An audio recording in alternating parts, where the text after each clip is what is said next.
नमस्कार दोस्तों, आपका स्वागत है मैदान जी के एक्सप्लेन चैनल पे, जहां हम हर विषय को सरल, आसान और डायग्राम की सहायता से समझते हैं।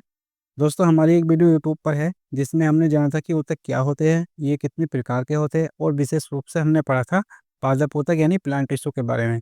दोस्तों, अगर आपने वो वीडियो नहीं देखा है, तो पहले जाकर आप उसे देखिए, ताकि आप इस वीडियो को और भी अच्छे से समझ सकें।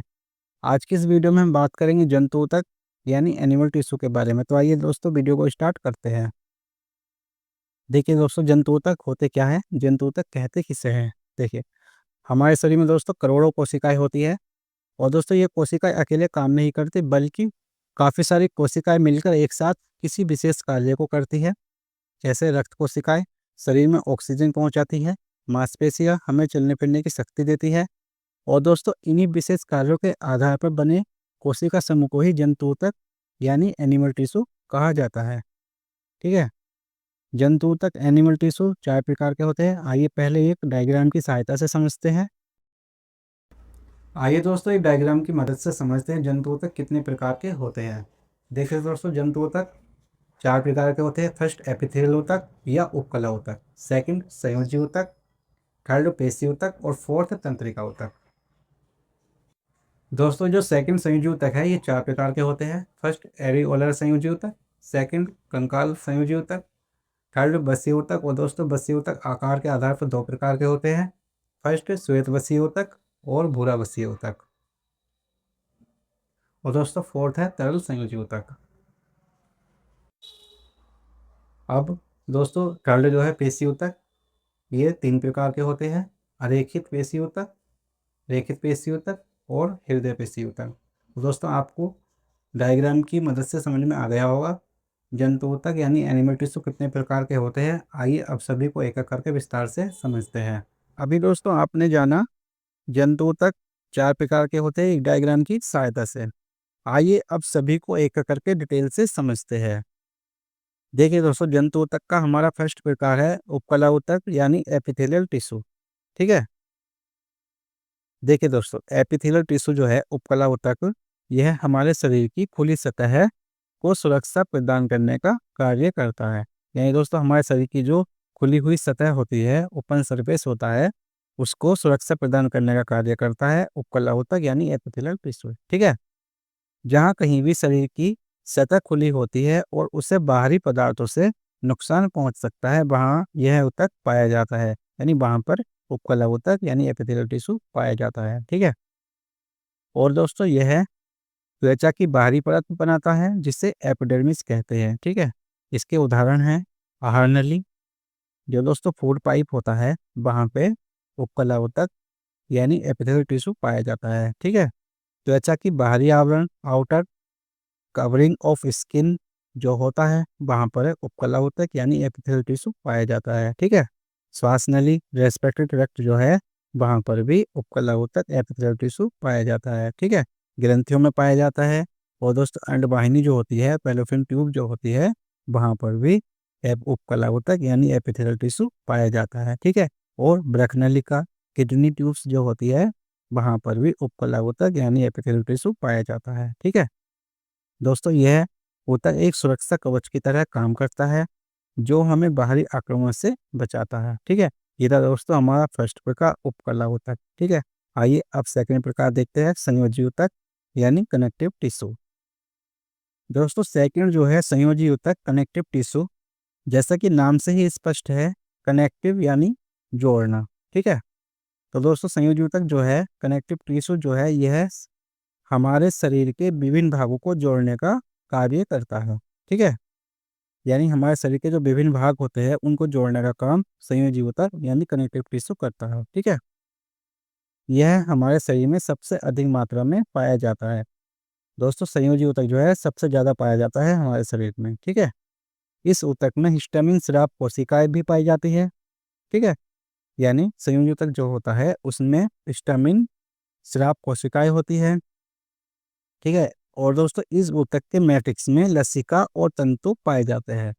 मैट्रिक्स क्या होता है? मैट्रिक्स दोस्तों कोशिका जो होती है, उनके बीच में जो रिक्त स्थान होता है, उनके बीच में जो पदार्थ भरा होता है, उसी को मैट्रिक्स कहा जाता है। ठीक है। संयोजी ऊतक दोस्तों मुख्यतः 4 प्रकार के होते हैं। फर्स्ट एरिओलर संयोजी ऊतक।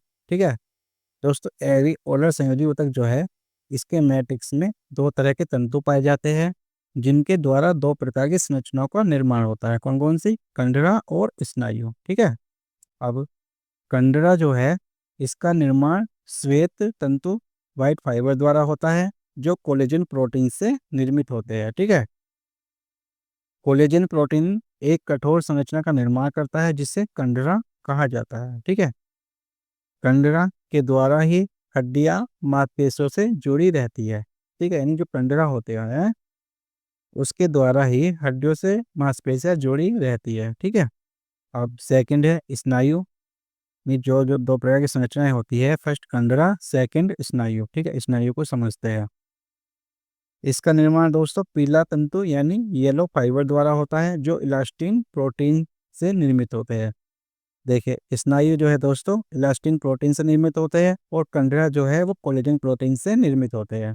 ठीक है, स्नायु दोस्तों एक प्रत्यास्थ, इलास्टिक और लचीली फ्लेक्सिबल संरचना होती है और दोस्तों स्नायु के द्वारा हड्डियां हड्डियों से जुड़ी रहती है। ठीक है, ये था दोस्तों हमारा संयोजी ऊतक का फर्स्ट प्रकार, एरिओलर संयोजी ऊतक। ठीक है, संयोजी ऊतक का सेकंड प्रकार है कंकाल संयोजी ऊतक। ठीक है दोस्तों, देखिए कंकाल संयोजी ऊतक में दो मुख्य भाग होते हैं। फर्स्ट हड्डियां और सेकंड उपास्थि, बोन्स और कार्ट्रेज। आइए दोस्तों, कंकाल संयोजी ऊतक का जो मुख्य भाग है फर्स्ट हड्डियां, उसको समझते हैं। देखिए, हड्डियों का निर्माण एक विशेष प्रकार की कोशिका द्वारा होता है जिसे ओस्टियोसाइट कहा जाता है। ठीक है, यानी जिन कोशिकाओं से हड्डियों का निर्माण होता है उन कोशिकाओं को ओस्टियोसाइट कहा जाता है। ठीक है, कंकाल ऊतक के बाहर एक आवरण पाया जाता है जिसे पेरियोस्टियम कहा जाता है। ठीक है, यानी कंकाल ऊतक जो है ये, इसके बाहर का जो ये आवरण है इसको पेरियोस्टियम कहा जाता है। ठीक है, हड्डी एक छिद्रनुमा संरचना होती है। ठीक है, यानी हड्डी एक छिद्रनुमा संरचना होती है। ठीक है, और इन छिद्रों के द्वारा रक्त वाहिनी तथा तंत्रिका हड्डी के अंदर प्रवेश करते हैं।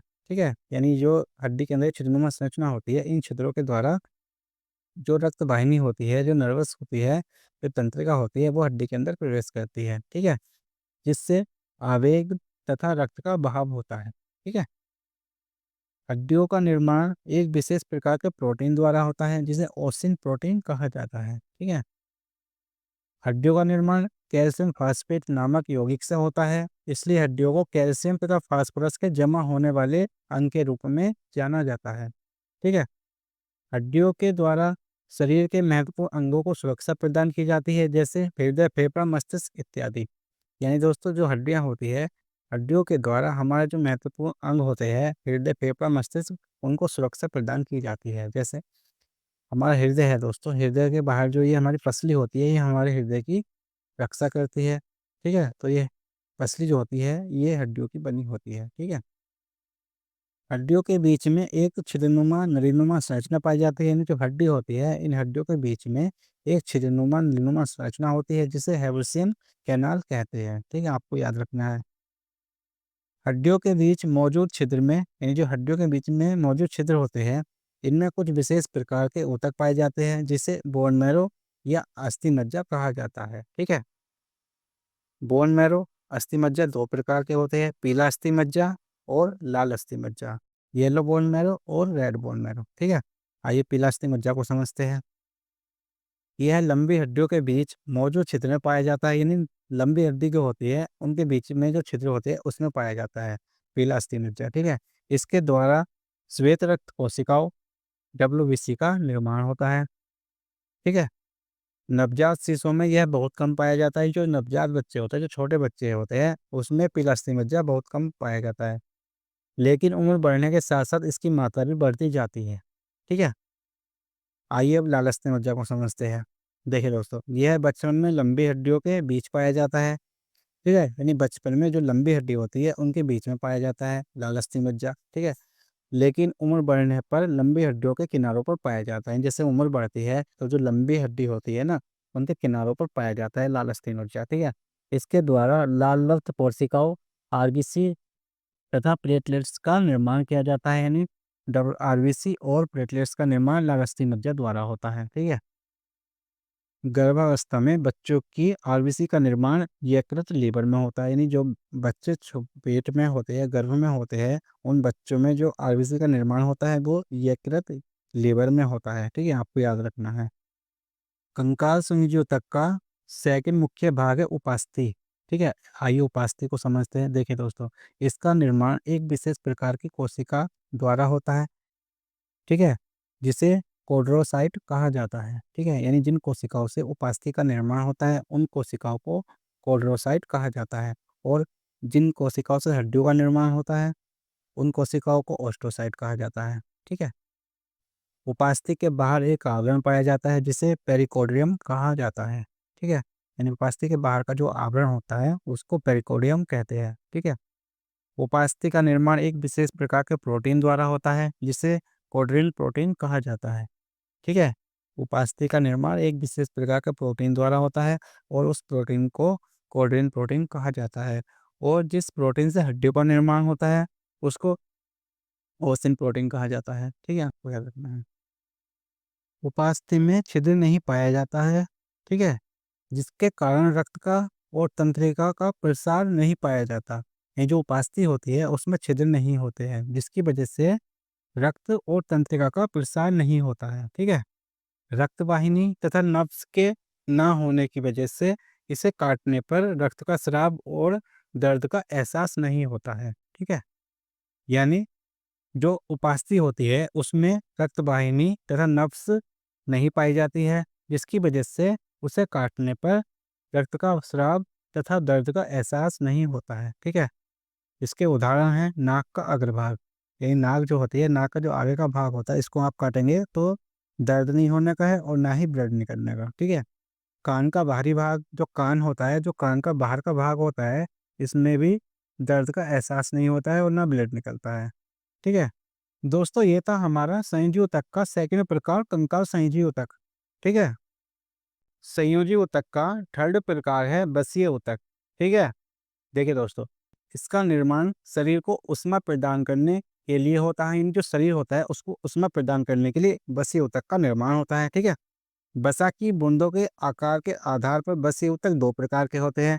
इन जो बसा होती है उसकी जो बूंदे होती है उसके आकार के आधार पर बसीय ऊतक दो प्रकार के होते हैं। ठीक है, श्वेत बसीय ऊतक और भूरा बसीय ऊतक। ठीक है, आइए श्वेत बसीय ऊतक को समझते हैं। देखिए दोस्तों, श्वेत बसीय ऊतक जो है इसमें बसा की बूंदे बड़ी होती है, और दोस्तों यह त्वचा के नीचे, जो त्वचा होती है उसके नीचे और पीली अस्थि मज्जा तथा महत्वपूर्ण अंगों के चारों तरफ पाया जाता है। जो पीली अस्थि मज्जा होती है और जो शरीर के महत्वपूर्ण अंग होते हैं उसके चारों तरफ पाया जाता है। कौन?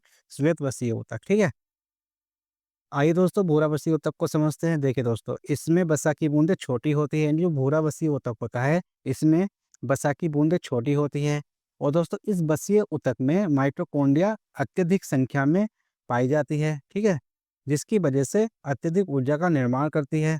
ठीक है, यानी जो भूरा बसीय ऊतक होता है इसमें माइटोकॉन्ड्रिया की मात्रा सबसे ज़्यादा होती है, और इसलिए सबसे ज़्यादा ऊर्जा का निर्माण होता है। ठीक है, जिससे शरीर गर्म रहता है।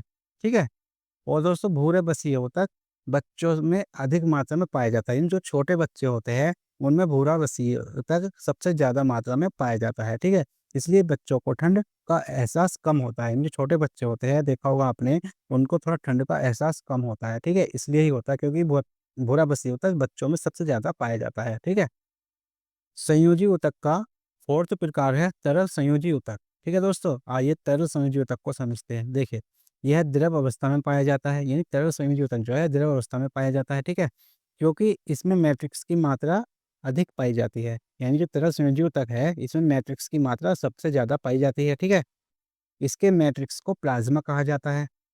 यानी जो तरल संयोजी ऊतक है इसका में जो मैट्रिक्स पाया जाता है उस मैट्रिक्स को प्लाज्मा कहा जाता है। ठीक है, यह दो प्रकार का होता है। ठीक है, रक्त और लसिका। ठीक है, आइए रक्त को समझते हैं। देखिए दोस्तों, इसमें 3 प्रकार की कोशिकाएँ पाई जाती हैं। जो रक्त होता है उसमें 3 प्रकार की कोशिकाएँ पाई जाती है, आरबीसी, डब्ल्यूबीसी और प्लेटलेट्स। ठीक है, आपको याद रखना है। आरबीसी के कारण इसका रंग लाल होता है। जो ब्लड होता है, हमारा ब्लड का कलर जो है लाल होता है, वो किस वजह से होता है? आरबीसी की वजह से। ठीक है, आपको याद रखना है। ये है पोषक तत्व, यानी जो रक्त है हमारा, रक्त का क्या काम है? पोषक तत्व, हार्मोन्स तथा ऑक्सीजन और कार्बन डाइऑक्साइड को एक जगह से दूसरी जगह पहुंचाने का कार्य करता है। यानी ब्लड जो है हमारा, ब्लड हमारे शरीर में जो पोषक तत्व होते हैं, हार्मोन्स होते हैं, ऑक्सीजन और कार्बन डाइऑक्साइड को एक जगह से दूसरी जगह पहुंचाने का कार्य करता है। ठीक है।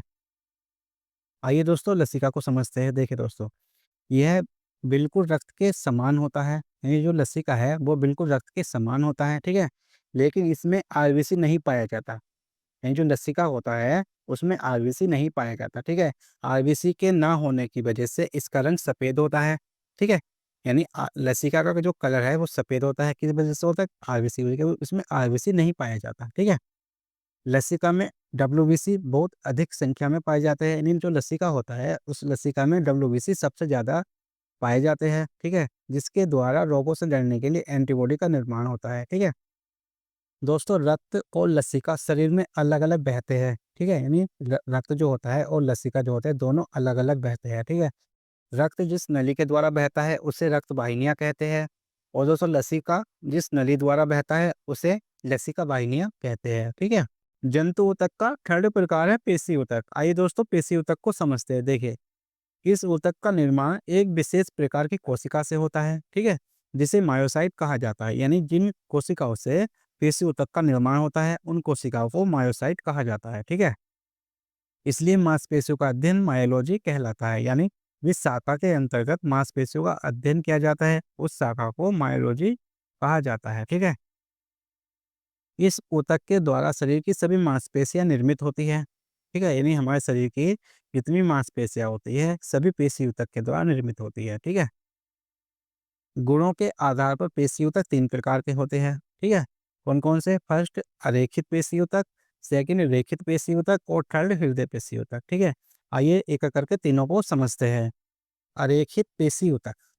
देखिए दोस्तों, इस प्रकार के ऊतक में धारियां या रेखाएं नहीं पाई जाती। यानी जो अरेखित पेशी ऊतक है उसमें धारियां या रेखाएं नहीं होती है। ठीक है। यह ऊतक हमारी इच्छा के नियंत्रण में कार्य नहीं करता। ठीक है। यानी यह ऊतक जो है हमारे इच्छा के नियंत्रण में कार्य नहीं करता है। ठीक है। इस प्रकार के पेशी ऊतक का सतह चिकना होता है। इन जो पेशी ऊतक है उसका जो सतह होती है वो चिकना होता है। ठीक है। जैसे आहार नली, रक्त वाहिनियां। ठीक है। इसके उदाहरण हैं। सेकंड रेखित पेशी ऊतक, इसको समझते हैं। देखिए दोस्तों, इस प्रकार के पेशी ऊतक में रेखा या धारियां पाई जाती है। यानी जो रेखित पेशी ऊतक है उसमें धारियां और रेखाएं पाई जाती है। ठीक है। यह ऊतक हमारी इच्छा के अनुसार कार्य करते हैं। यानी जैसे हमारी इच्छा होती है उसके अनुसार यह कार्य करता है। ठीक है। इस प्रकार के पेशी ऊतक हड्डियों से जुड़े होते हैं। इसमें मांसपेशियों में थकान होती है। ठीक है। जैसे हाथ पांव की मांसपेशियां, चेहरे की पसलियां। ठीक है। हृदय पेशी ऊतक। आइए दोस्तों हृदय पेशी ऊतक को समझते हैं। यह ऊतक शाखाओं में विभाजित होते हैं। यानी जो हृदय पेशी ऊतक होते हैं वह शाखाओं में विभाजित होते हैं। ठीक है। इस प्रकार के पेशी ऊतक में रेखित तथा अरेखित दोनों प्रकार की विशेषताएं पाई जाती है। यानी जो हृदय पेशी ऊतक है उसमें अरेखित और रेखित दोनों प्रकार की विशेषताएं होती है। ठीक है। यह हमारी इच्छा के नियंत्रण में नहीं होता है। ठीक है। यानी जो हृदय पेशी ऊतक है वो हमारी इच्छा के नियंत्रण में नहीं होता है। ठीक है। उदाहरण हृदय संबंधित मांसपेशियां, इन जो हृदय होता है हमारा उसकी जो मांसपेशियां होती है वह हमारे नियंत्रण में नहीं होती है। ठीक है। तो दोस्तों ये था जंतु ऊतक का थर्ड प्रकार पेशी ऊतक। ठीक है। जंतु ऊतक का फोर्थ प्रकार है तंत्रिका ऊतक यानी नर्वस टिश्यू। आइए दोस्तों तंत्रिका ऊतक यानी नर्वस टिश्यू को समझते हैं। देखिए, यह हमारे शरीर का संचार केंद्र होता है। यानी जो तंत्रिका ऊतक है यह हमारे शरीर का संचार केंद्र होता है। ठीक है। और तंत्रिका ऊतक का निर्माण जिन कोशिकाओं से होता है उन कोशिकाओं को न्यूरॉन कहा जाता है। ठीक है। यानी जिन कोशिकाओं से तंत्रिका ऊतक का निर्माण होता है उन कोशिकाओं को न्यूरॉन कहा जाता है। ठीक है। न्यूरॉन का मुख्य भाग साइटोन कहलाता है। ठीक है। यानी जो न्यूरॉन है, न्यूरॉन कोशिका होती है, ठीक है, उसका जो मुख्य भाग होता है वो साइटोन कहलाता है। ठीक है। और दोस्तों साइटोन में केंद्रक पाया जाता है। ठीक है। यानी जो केंद्र होता है, जो न्यूरॉन कोशिका होती है उसका जो केंद्रक होता है वो साइटोन में पाया जाता है। ठीक है। साइटोन में दानेदार संरचना पाई जाती है। यानी जो साइटोन होता है उसमें दानेदार संरचना पाई जाती है जिसे निसल ग्रेन्यूल्स कहा जाता है और इसका रंग ग्रे होता है। ठीक है। साइटोन का नीचे वाला भाग एक्सॉन कहलाता है। ये जो ये साइटोन है, इसका जो ये नीचे वाला भाग है आप देख रहे हैं, इसको एक्सॉन कहा जाता है, ठीक है। साइटोन के चारों तरफ धागेनुमा संरचना दिखाई देती है, जिसे डेंड्रोन कहा जाता है, ठीक है। यानी जो साइटोन है, इसके जो चारों तरफ ये धागेनुमा संरचना दिखाई दे रही है, इनको डेंड्रोन कहा जाता है, ठीक है। जब डेंड्रोन शाखाओं में विभाजित हो जाते हैं, तब इन्हें डेंड्राइट्स कहा जाता है। यानी ये जो डेंड्रोन है, ये आगे चल के थोड़े और ऊपर जाके शाखाओं में विभाजित होते हैं, तब इन्हें डेंड्राइट्स कहा जाता है, ठीक है। डेंड्रोन और डेंड्राइट्स की मदद से न्यूरॉन सूचनाओं को ग्रहण करते हैं। यानी जो सूचनाओं का ग्रहण करना होता है ना, वो डेंड्रोन और डेंड्राइट्स की सहायता से होता है, ठीक है। इसलिए इसे रिसेप्टर कहा जाता है। यानी जो डेंड्रोन और डेंड्राइट्स होते हैं, उन्हें रिसेप्टर कहा जाता है, ठीक है। एक्सोन के ऊपर कोशिकाओं का आवरण होता है, जिसे मेडुलरी शीथ कहा जाता है, ठीक है। ये जो दोस्तों एक्सोन है, इस एक्सोन के ऊपर ये आप देख रहे हैं कोशिकाओं का आवरण है, और इस आवरण को ही मेडुलरी शीथ कहा जाता है, ठीक है। दो मेडुलरी शीथ के बीच कुछ खाली जगह होती है, उसे नोड ऑफ रेनबियर कहते हैं, ठीक है। देखिए ये दो मेडुलरी शीथ है, ये रहा एक, ये रहा एक, ये रहा, ठीक है। इसके बीच में जो ये खाली जगह आप देख रहे हैं, इसी को ही नोड ऑफ रेनबियर कहते हैं, ठीक है। इस प्रकार की कोशिकाएं उद्दीपन तथा चालकता में काफी विकसित होती है। तो दोस्तों आज की इस वीडियो में हमने जाना कि जंतुतक क्या होते हैं, ये कितने प्रकार के होते हैं, और हर प्रकार का कार्य हमारे शरीर में कितना महत्वपूर्ण होता है। अगर दोस्तों आपको यह वीडियो पसंद आई है तो एक लाइक जरूर करें, और ऐसी महत्वपूर्ण वीडियो पाने के लिए हमारे चैनल को सब्सक्राइब करें। Thank you for watching.